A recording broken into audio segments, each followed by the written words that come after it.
Ouais, fait que comme je disais, elle a commencé à perdre patience, donc on a fini par baiser son chien. Toi, ton week-end? T'es vraiment un enculé de jamais me répondre, tu sais ça? Bocchi est une asociale de 16 ans. Elle sait pas discuter, elle a peu de potes, se sent mal à l'aise vis-à-vis les gens, et quand la discussion sort de son habitude, elle va bugger. Parler à sa patronne, qui était à la base la sœur d'une de ses amies, ça la stresse. En réalité, le simple fait d'avoir évoqué le fait d'avoir un travail où ce qu'il faudrait parler à des gens lui donnait des crises d'anxiété. Ben oui, une job où ce qu'il faut parler aux clients, c'est une job qui va pas avec Bocchi. Mais à ses 13 ans, elle voit un mec à la télé. Elle se dit, ah, il fait de la guitare. Il était comme moi, il faisait de l'anxiété sociale. Maintenant, il connaît plein de gens. Les deux neurones se mettent ensemble.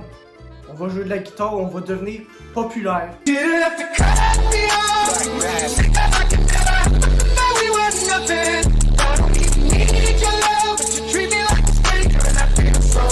Pendant 3 ans, elle essaye de jouer de la guitare. Elle apprend à jouer de mieux en mieux la guitare. 16 ans, toujours aucun pote. Elle se dit, je vais amener ma guitare. Peut-être que ça va attirer attention. Mission échouée. Sauf...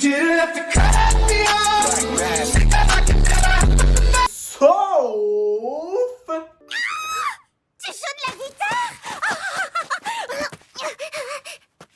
C'est bien une guitare dans ta housse? Tu sais en jouer? Mais qu'est-ce que tu veux, traîne-la pas? Tu vois bien qu'elle se sent pas bien? Non mais dites-vous là, elle la traîne de force. Imaginez, ça aurait été en intérieur à la place. Et c'est comme ça que Bocchi commencera réellement son combat contre l'anxiété sociale. Comme on le voit dans le titre, il y a beaucoup de gens à notre époque qui s'identifient à Bocchi. Non, je parle pas de parce qu'ils s'habillent en rose puis qu'ils mettent une jupe. Ah, mon erreur. Donc moi, je vous envoie mon cœur et je vous dis à une prochaine vidéo. Ciao! Non, en vrai, l'anxiété sociale, c'est quoi? Pour avoir le diagnostic selon le DSM-5, il faut que ça dure depuis plus de 6 mois, avoir du stress ou de l'anxiété vis-à-vis les situations sociales, et 3, des 6 critères suivants. Difficulté rectile, être précoce sexuellement. Ah non, c'est mon erreur, c'est mon dossier médical.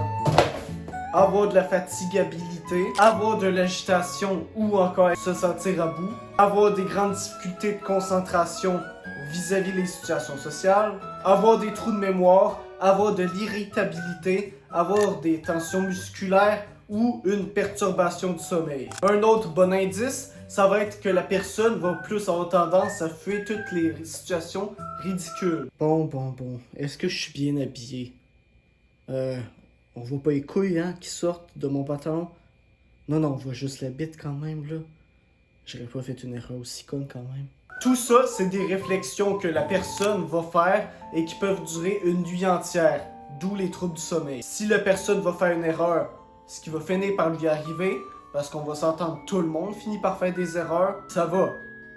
Mais par contre, si la personne était aperçue en train de faire cette erreur, catastrophe. Ça rumine et à la prochaine situation sociale, on va penser seulement à l'erreur qu'on a faite la dernière fois. On se concentre pas sur la situation, on fait une autre erreur à cause de ça, on rumine toute la nuit, on n'a plus confiance en soi.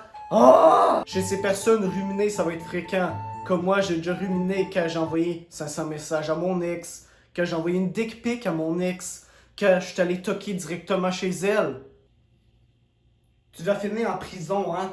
Je passe en cours demain. À force de faire des erreurs, tu vas te sentir nul. Tu vas te trouver tellement ennuyant toi-même de rater toutes les conversations, de rater les chances de faire bonne impression, que tu vas t'isoler. Tu vas t'éloigner toi-même de tes amis ou des personnes qui pourraient l'être. Tu veux à tout prix éviter tes erreurs et ton anxiété. Mais tout ça, ça vient de la confiance en soi. Parce que oui, si on n'a pas confiance en soi, on rumine, on s'inquiète, et on finit par se prouver ceci. Je suis nul socialement. C'est le même principe que pour les examens. On se prépare à l'examen ou on stresse. Tu penses que ça vaut pas la peine, tu stresses pendant l'examen, tu foires de manière grandiose.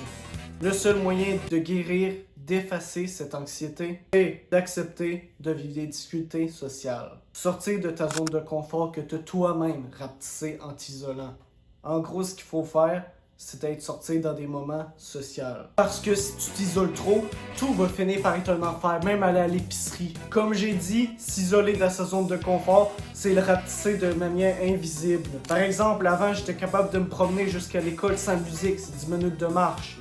Maintenant, j'ai toujours mon casque d'écoute sur la tête. Et en plus, maintenant, chez les anxieux sociaux, s'isoler dans les réseaux sociaux, donc faire un peu plus de social sur Internet, c'est rendu très fréquent. Je le revers de la médaille par contre. La peur d'être filmé et de se voir dans une vidéo honteuse de toi est rendu possible. Mais pour combler un vide social, c'est l'endroit parfait. Et depuis la COVID-19, pour ceux qui s'en rappellent pas, c'était le meilleur moyen de contacter encore des gens, d'avoir un lien social. La COVID a encore des effets parce que maintenant, on a pris l'habitude d'encore plus s'isoler. Mais en vrai, pour un anxieux social, il faut aller l'exposer comme pour toute phobie. Donc on te sort de ta zone de confort. On commence doucement, on fait un sourire à la voisine, ça s'est bien passé? Parfait. Demain, on monte un peu le pas, on va lui dire bonjour. Ça s'est encore bien passé? Parfait. Parce que le cerveau va finir par associer les relations sociales à quelque chose qui est pas si horrible. Un autre effet néfaste de l'anxiété sociale, ça va être aussi l'alcoolisme. L'alcool, ça nous inhibe, on le sait, on est plus social, donc moins timide. Le filtre qu'on a comme personne va disparaître. On finit par parler des collègues, comment qu'on collabore bien ensemble, comment qu'on collabore bien avec les amis, comment qu'on collabore bien avec des Allemands par exemple. Moi je pense bien à des belles moustaches par exemple, bien tressées, bien rasées, là, bien taillées. À cause de cet effet, les personnes anxieuses vont se dire « Ah ben putain, ben c'est le meilleur moyen pour pouvoir avoir des relations sociales. Je suis plus gêné, j'ai plus de stress, puis je repense pas à ça parce que des fois, je me rappelle même pas de la soirée. » Donc tu finis par te saouler à chaque fois que tu dois aller voir des gens. Le social est rendu tellement important que tu n'as plus trop le choix, donc tu deviens vite alcoolique. D'ailleurs, ces gens anxieux socialement, ils vivent énormément de solitude. Sans blague. On a beau romantiser ça dans nos films, nos séries, mais c'est pas mignon. Les gens timides, comme ça, t'as deux choix. Soit ils vont se faire intimider parce que c'est une personne qui aura pas d'alliés. Soit c'est des personnes qui vont être ignorées complètement. Et dans tous les cas, ils vont se sentir énormément seuls. Ces personnes-là auront plus tendance à sortir encore plus hors de la société depuis l'arrivée des réseaux sociaux. Parce que maintenant, on poste des photos de nous avec nos amis, on poste des photos de nous dans nos meilleurs moments. Jamais dans le moment où tu es en train de pleurer ça dans ta chambre. Parce que tu te cogner le petit orteil. On met sur nos relations. On donne l'impression que tout est parfait. Alors qu'en vrai, c'est juste une apparence. Je veux dire, si tout serait parfait, les 2 ans que j'ai passé à faire des vidéos sur YouTube m'auraient déjà mené à 100 000 abonnés. Dans une série, on va donner l'impression que l'amitié, c'est facile, que tout va se régler rapidement, c'est soudé, c'est beau. Pis s'il y a une couille, ben on règle ça dans la journée.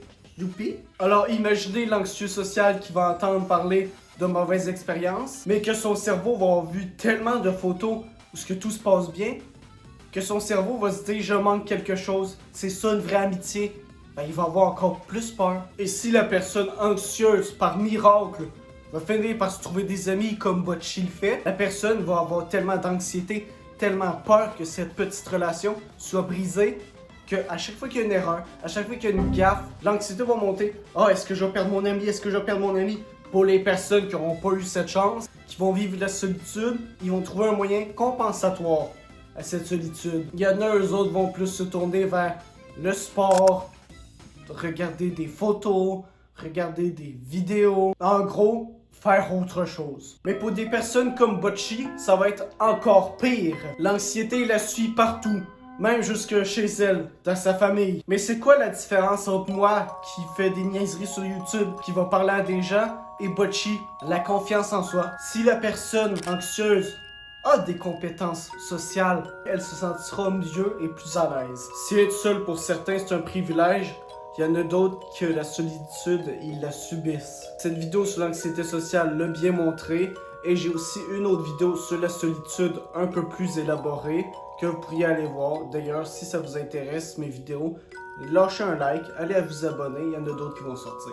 Mais bon, maintenant qu'on a fait le tour, on va se rappeler des solutions. Allez voir un psy, essayer de sortir de sa zone de confort, et petit à petit, finit par sortir soi-même de l'anxiété sociale. Pour tous ceux qui voudraient rencontrer des nouvelles personnes, moi j'ai mon serveur Discord en description, et je vous dis ciao!